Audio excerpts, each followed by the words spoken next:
Hello, my name is Andrew Hall and I am a wood turner from Weedale in County Durham, England. This is the caravan that I do my work in now. It used to be a caravan for students to have the lunching when they came for lessons, but now it's my work area where I will do overdubbing. I keep a selection of pieces ready for IRDs here. There's my favourite elm hat, for example. Here are a few trained for the table pieces. And there we've got Corinthian helmets, Lancelot's helmets in different styles, and then a few bits and pieces. My first piece of turning there, which was turned when I was 14, and I had a little hat that I bought from Johannes Mikkelsen, the original inspiration for the big hats. And the article that you're going to watch is this hat here, and it's the part 3, which shows the making of the buttons, the actual mirror, and here we have the hat and helmet stand there. So I hope you enjoy it, and take care. Bye for now. Well, here we're at the lathe, and it's a record coroner turtle that I'm working on, and I'm using a piece of Northumberland oak, and I harvest my own wood. I have done for many years now, and this has been air dried over a number of years, and it's down to a moisture content of about 12 to 14%.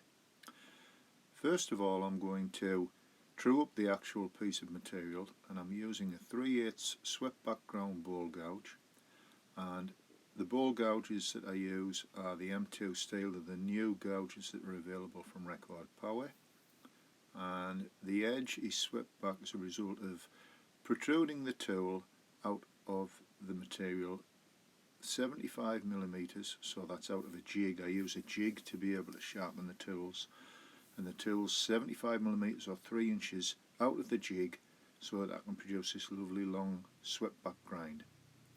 And by doing that, what I do is I actually reduce the cheeks on the tools, so you help to eliminate that turner's knock. So here we are, I'm truing up the material, and we're almost into a perfect circle blank, and then we can start and we can work on the side of the material to true up the edge of the material.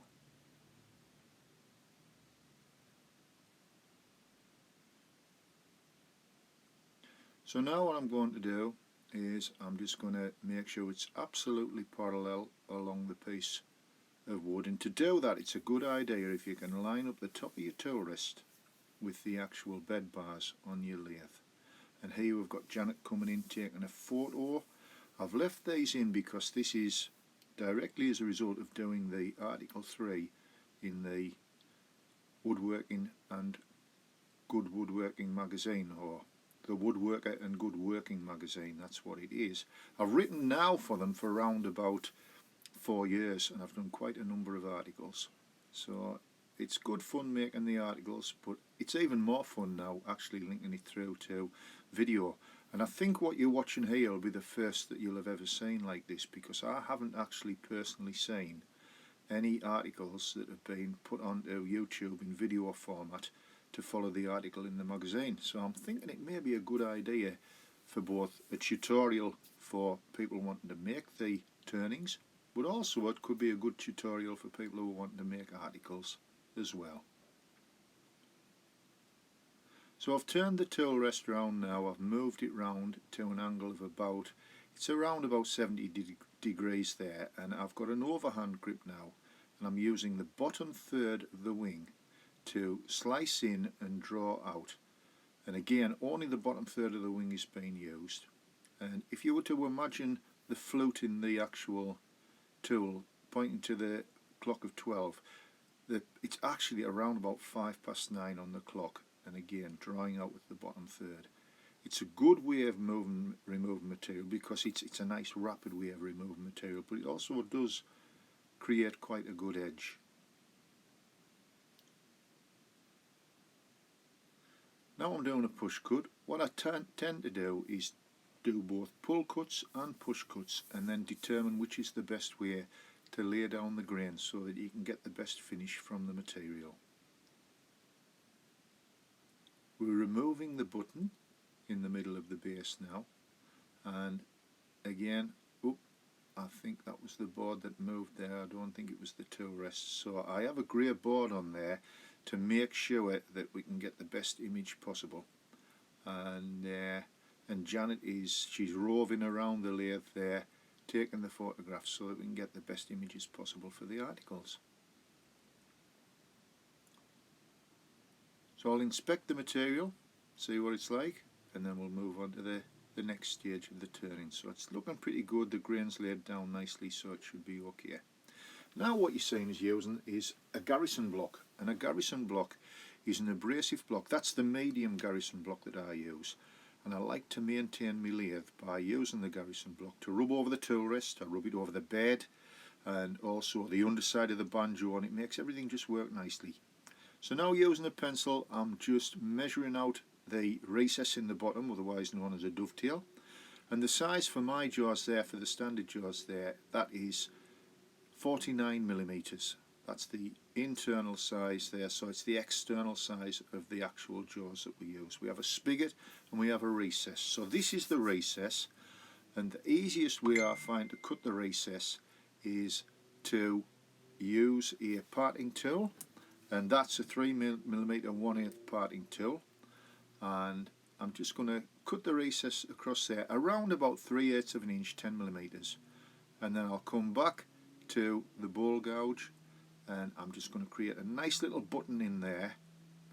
And then again, the 3/8 ball gouge, I've got to say, it's my favourite tool. If I had no other tool in my bag, I would have to have a 3/8 ball gouge.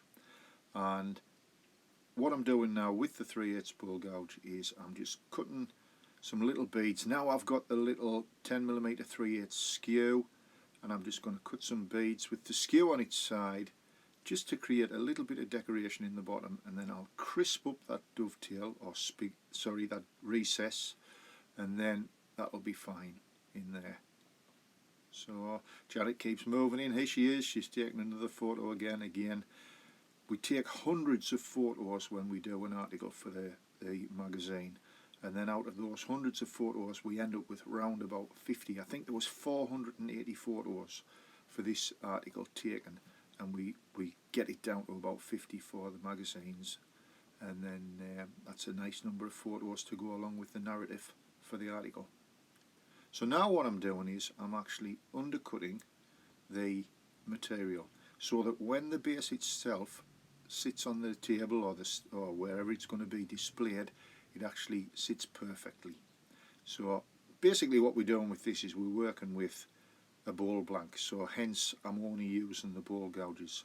I mean, the one thing you must never ever do is use a spindle roughing gouge on a ball blank or a side grain piece of material like that. So now I'm sanding. I've got my safety equipment on. I've actually got my Camvac extractor working, and I'm using my AC 400 fine filter dust extractor. I'm only going to show one abrasive on here so that you can see how I hold the abrasive and how I work with it, supporting my wrist and keeping all of the profile nice and crisp. I'm also wearing a full face visor along with a trend stealth mask, which is excellent. The bare minimum you want to have is a paper mask. And there we are, we're finishing off with the grit there. Most of the work is always done with the first grit, and I start off with 80, 120, 180, 240, 320 and 400. Once we get to 400, inspect it, have a look. Looks nice and smooth, so I'm reversing it round the opposite way, and it should fit beautifully into the optimum size of the jaws, which is 49mm for an internal recess or dovetail. So again, I've got an overhand grip here, and the tool, at the moment it's being held at about 10 degrees, at about 45 degrees to the tool rest, and again I'm still just working with the bottom third of the wing. The tool itself, it's got a lovely edge on it. It's M2 steel, and it does hold the edge exceptionally well over a long period of time. I sharpen or I profile my tools on a grinder, and if you have a look on my YouTube channel, Andrew Hall Woodturner, there are some quite in-depth videos on how I actually grind my tools. So now what I'm wanting to do, I'm wanting to make a mortise in the bottom of the base, and I'm using a 25mm sawtooth bit. It's in a Jacob's chuck, and the speed I'm running at is under 500 revs. I always drill less than 500. Go any faster than that and you're going to run risks of burning or even catching the material with binding. Again, don't be tempted to take the shavings off with your fingers, use a soft brush. So now, again, I'm back to my bull gouge, my favourite gouge, and I'm just going to slightly undercut about halfway on the blank, so that when the actual spindle itself goes into the mortise, because the spindle will have the tenon, it'll fit nicely onto the base of the blank and it'll be undercut. So now what we're doing like a scooping cut, and I've got an overhand grip with my thumb pointing out so that I can actually rotate the tool in my hand, lock it into the side of my body, and I can do a scooping cut, removing the material. Again, this is a rapid way of removing the material, but it's not necessarily always the best cut that you're going to get from the tool. If you want to improve the cut, you can close the flute round to about 9:05, drop the backhand down so that the tool's at about 60 degrees to the tool rest, and then what I'm doing there is a shear cut, and I can actually run the tool both backwards and forwards to create the best cut I can get on a shear cut.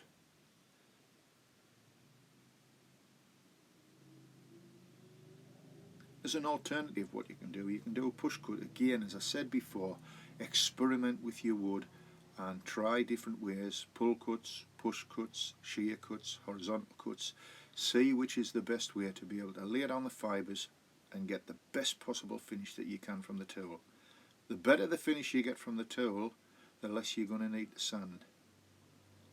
And again, I did a push cut there, but now I'm just going to take a very, very fine shaving, like a gossamer type shaving, with the backhand well down. You can see it's really fine compared to the big shavings that I was taking off when I first started the actual turning on the blank. So again, just slightly undercut it, nice clean cut across the surface of the material, and then we're ready to sand the material again. Again, all the safety equipment's on, the Camvax there, the AC400, the stealth mask. Another mask that I like to wear as well when I'm actually sanding is the GSP air caps. The air caps are very good for this process. I've had mine for around about 12 years and they're still going strong. I did have 4 at one time because I had up to 4 students in the workshop, and I've still got them. They're still going strong. The batteries are still okay. The new ones though have lovely batteries in the top of the caps. So here we are. I'm actually taking the spindle now. I'm finding the centre. Apologies because I got my face shield over the top of the camera there. That happens when we're doing our IRDs. Another way to find the centre is to actually take a ruler or a steel rule, and you can go from corner to corner to find the centre, or as I did before, you can do finger gauging where you hold the pencil less than half of the distance over the material, scribe it around all 4 sides, and you get a little square. So I've got it held in between centres using multi-point centres, and I've got the timber running at around about 1000 revs. Now I can use a spindle rough and gouge, and I'm using the spindle rough and gouge to take the material down from square to round. I'm naturally right-handed, so I'm working from left to right to start with, and I'll work half the length of the material with the tool rest, and then I'll transfer the tool rest down to the other end. Now can you see on there, just as it came round, there's a piece it actually sheared off, and by gum was I pleased. I actually had my face mask on, and in the article in the magazine you'll see the piece that actually sheared off. If it had hit us in the face, it definitely would have done some damage. So here we are. I'm working from right to left now, and I'm going to again take it down from square to round. The little board moved underneath there, but those boards are really there just to be able to allow you to get a better view of the tool work. Otherwise the focus on the camera, what it tends to do, it tries to go beyond the turning and focus on the floor. So I've found that these boards work very well to be able to focus on the material rather than the floor. So So I'm getting it down into the round, and I'm using the spindle roughing gouge just in the normal way that you would use a spindle roughing gouge. Again, stop the material from revolving before you actually move the tool rest, and then I'll take that central bump off that's in the middle and just have the actual spindle running nice and parallel to the rest and parallel to the bed bars there as well. So there we go, almost finished that spindle, and then we shall start to put some shape into it.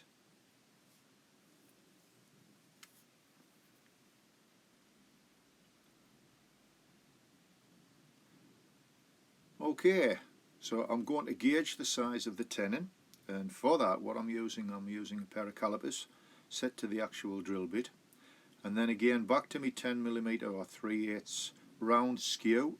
I've ground it to 6 degrees so that the actual spigot itself reflects that of a dovetail, but on this I've got to angle it round. If you can see, it's just I'm angling it round from the other side so that I actually keep that tenon square, because what I don't want is a little dovetail going into the mortise. I want a nice square tenon to fit into the mortise so that it's held well once I put a little bit of glue in there just to glue it up.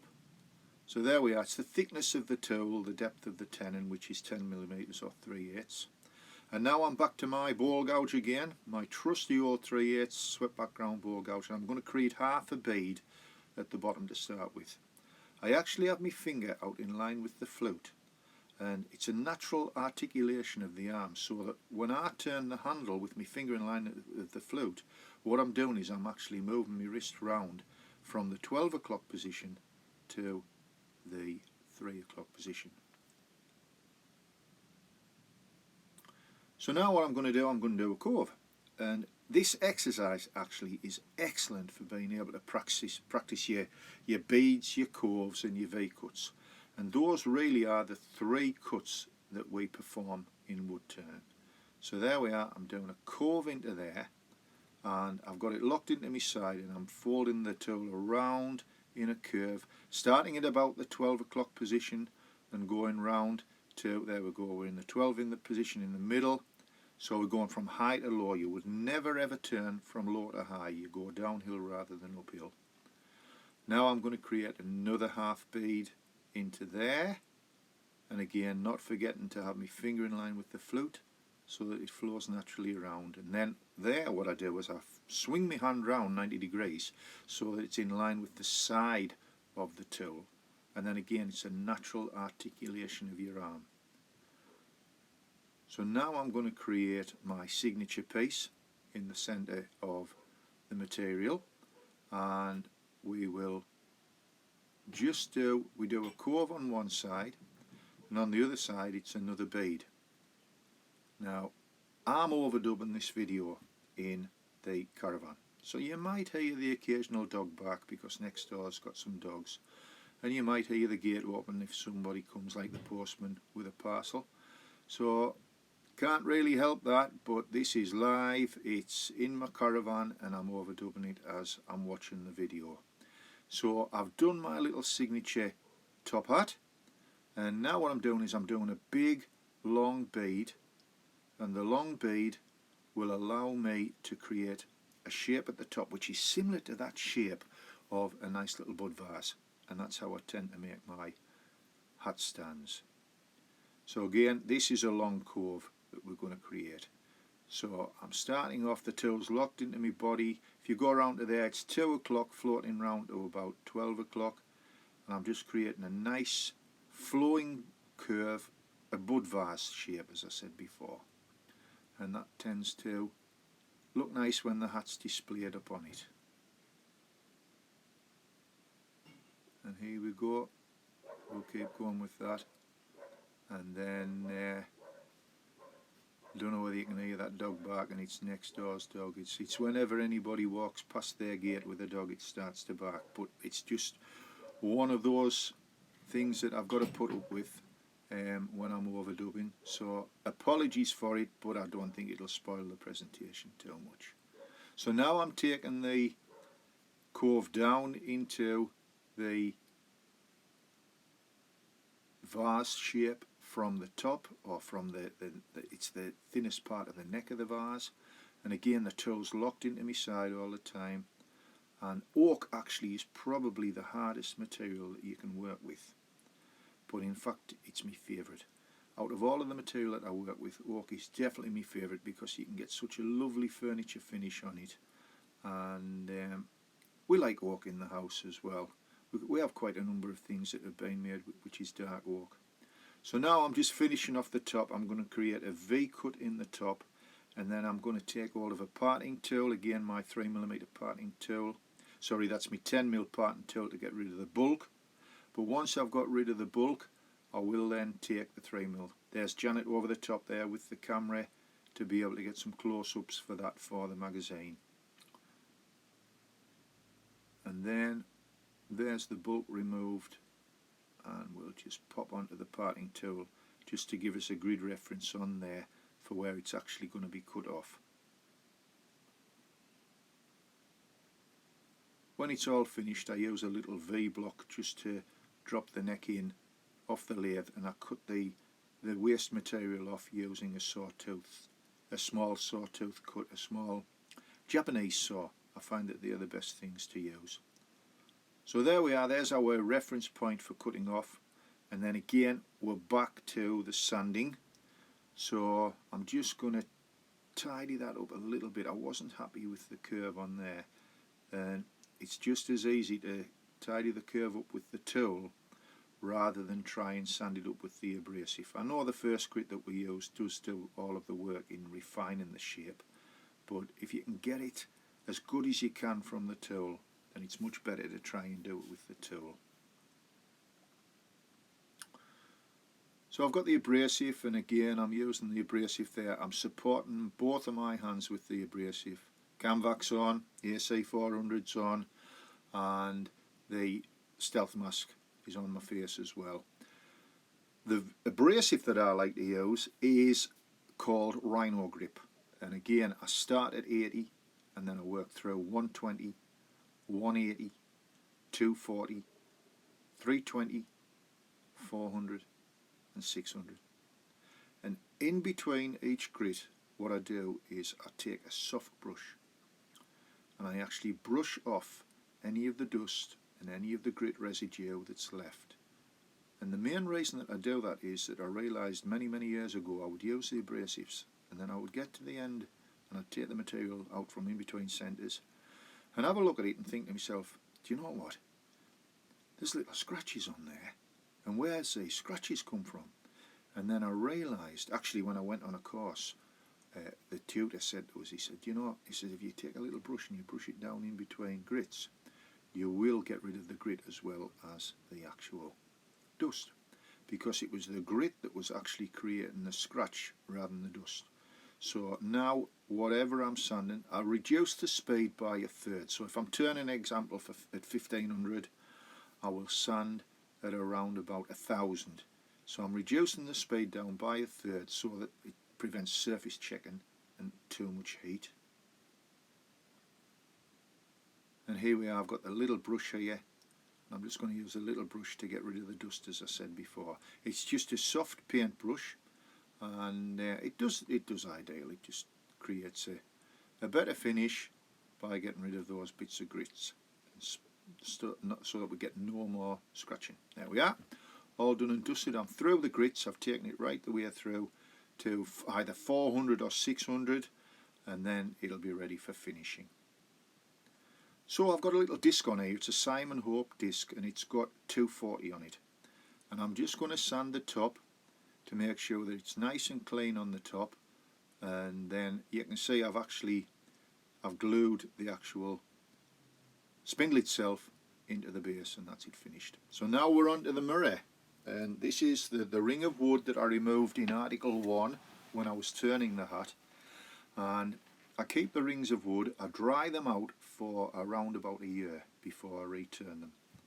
And again, what I tend to do is I'll wait, I've got a moisture meter, and I'll check that they're about 12 to 14%, because we don't want any much movement in a ring, particularly if we're going to put a mirror in it or a piece of glass, because these rings can be used for either mirrors or they can be used for picture frames.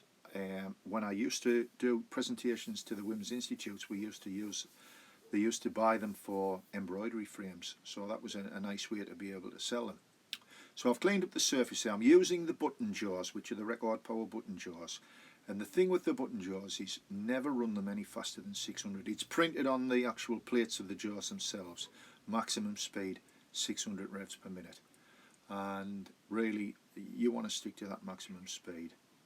So I'm now going to use the 3mm parting tool, and I'm going to create a groove in there to create another bead, so that we've got a rebate, and the bead that comes out will allow us enough clearance, 3mm at the side and 3mm at the bottom, to be able to put a nice bead of silicone in to hold. I use clear glazing silicone to hold either the mirror or the glass if it's in the frame. So I'm cutting a groove out there around about 3/8 of an inch, 10mm deep. Sometimes I might make it 15mm if I'm putting a piece of 6mm glass in, but usually it's about 3/8 of an inch, 10mm, or 15mm, 5/8 of an inch. So now I'm cutting, I'm on the other side of the lathe actually, and I'm cutting with the tool. I did this so that we could see it better on the camera and for Janet to be able to take the photos. Alternatively, if you lock your chuck down using your register stud, you could run it in reverse and do it on the front of the lathe if you wish to do so. So there we are, we're almost there. I'm being very careful.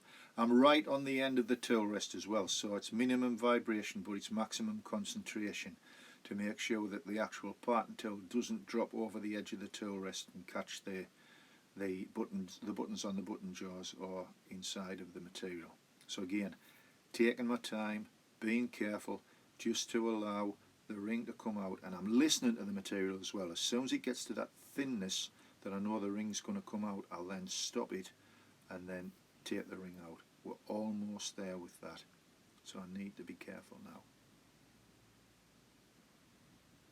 Here we go. Final cut, and then the ring should fall out. There we are, it's out. And I also had the emergency stop button next to my, it's on a magnet, so as I could just knock it off with my knee, and that's what I did. So it stopped the lathe straight away and the ring remained in one piece. So now I'm using the 3/8 ball gouge again. I'm just cleaning up the bottom of the rebate with a push cut. Again, it's round about the 10 o'clock mark at about 30 degrees to the tool rest and 45 degrees to the lathe bed. And it's a nice way to be able to clean up the bottom of the rebate. As I get into the corner of the rebate, what I'm making sure, if you look at it, I'm just twisting my hand, can you see there, twisting it round so that the flute is closed so that we don't get a catch on the bottom of the wing. And it takes some practice, but the thing is, just enjoy the journey and make sure that, you know, your tool skills are improving, but you're having fun, and that's really what it's all about. So again, back to sanding now. What I'm using now, I'm using a Simon Hope arbor that I would put in a drill, but I'm using it without the soft interface in between, so that we've got a solid surface to be able to actually sand the surface, because I want it flat.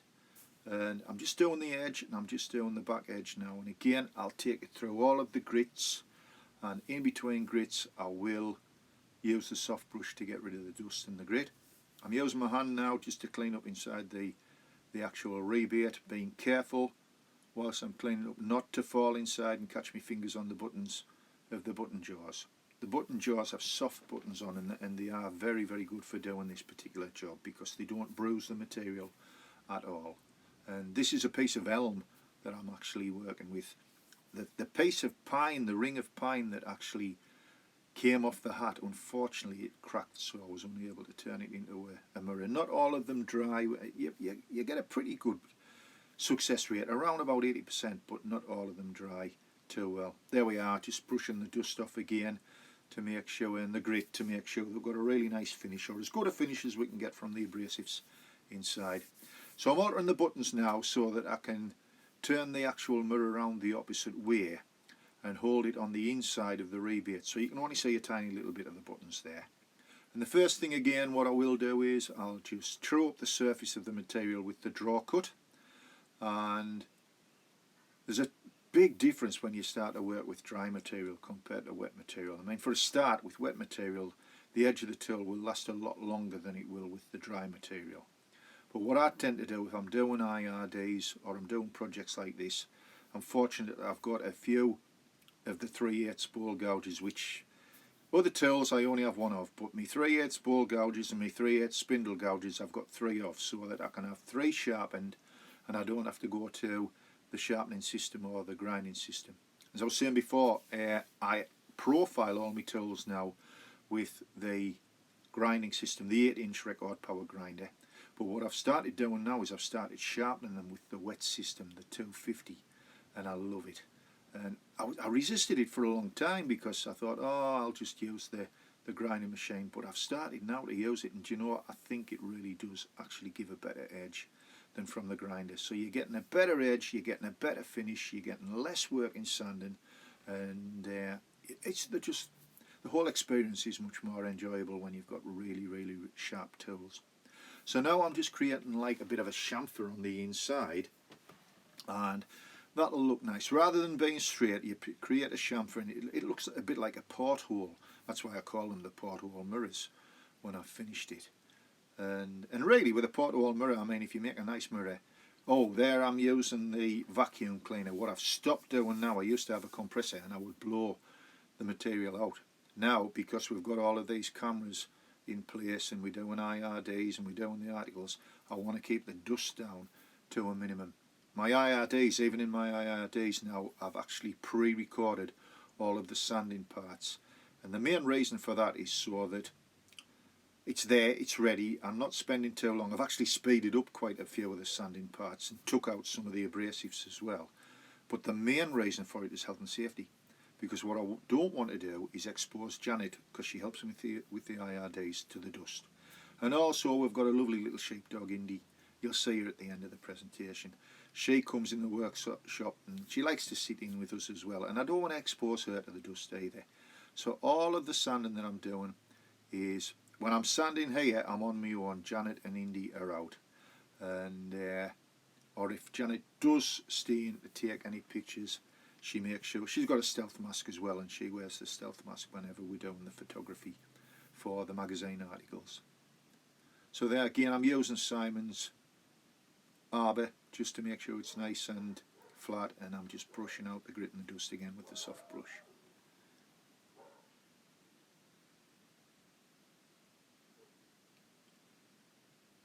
So right, I've got my little timer on there. I'm just taking a shot for the magazine with the timer because Janet wasn't here. So now we're on to the buttons, and these are the buttons that I like to make just to decorate the brim. And at the beginning of the presentation, you'd have seen my favourite elm hat. It has laburnum buttons on, but for the purpose of this exercise, I thought I would use some sapele. I thought it would be a nice contrast with the sapele and the pine.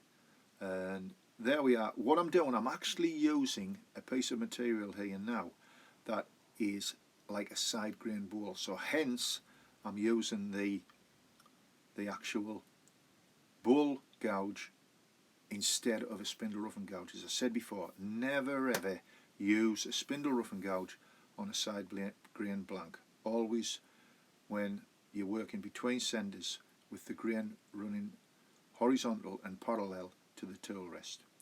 So now we've got this little blank cut. I'm taking it down to its maximum diameter using the 3/8 ball gouge, and then what I'm going to do is I'm just going to cut another spigot, but I'm cutting a spigot because I'm using the new SC1 chuck to hold this particular piece of wood when we do all of the shaping and we do all of the pattern making, which I use a knurling tool to make the patterns with. You could use spiraling tools or texturing tools if you wish to do so, but I particularly like the knurling tool. So there we are, I'm holding the caliper in place, and these calipers are rounded. Whatever you do, make sure you round your calipers off. You could not hold them in place while it's revolving if you had a standard set of calipers off the shelf because they have points. So I round mine off, and then they can sit onto the round material without catching the material at all. Now this is a blank that is between centres, which is similar to a branch blank, so I'm able to use the spindle rough and gouge. And again, there's Janet coming in, taking a couple more shots using the spindle rough and gouge for the magazine. And I'm just going to get it up to its maximum size, or maximum diameter I should say, and then again using the 10mm round skew, ground to an angle of 6 degrees to reflect the dovetail in the jaws. I'm just going to gauge that down to the size as well, and then we should be good to go to start doing some patterning with the knurling tool. So right, I'm popping the smaller chuck on. This one is actually the SC2, and these new little chucks, they're lovely to use. They're small and they're ideal for any small pieces of work that you want to do. And there we are, we've got the ball gouge again. I'm just going to clean up the surface of the material, and then we can start and put a pattern on. Now this is the end grain, so I find the best way to clean the end grain up is to use the ball gouge and to hold it at about 2 o'clock position and glide across, cutting the fibres so that you get a nice finish from the end grain.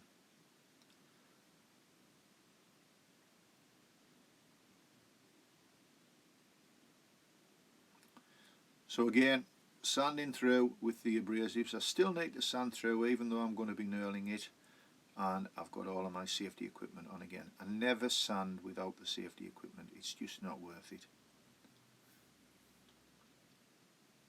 Well, we've got the Knurling Tool. Now this one I bought from Axminster Tools, but I don't think you can get them there anymore. But there's a company called Wagner, and you can buy Wagner tools. I think you might be able to get them from Taylor Murfields. I'm not sure whether he does them, but it's probably worth a try. If not, Turners Retreat may have them, or Snayton Wood Turning may have them.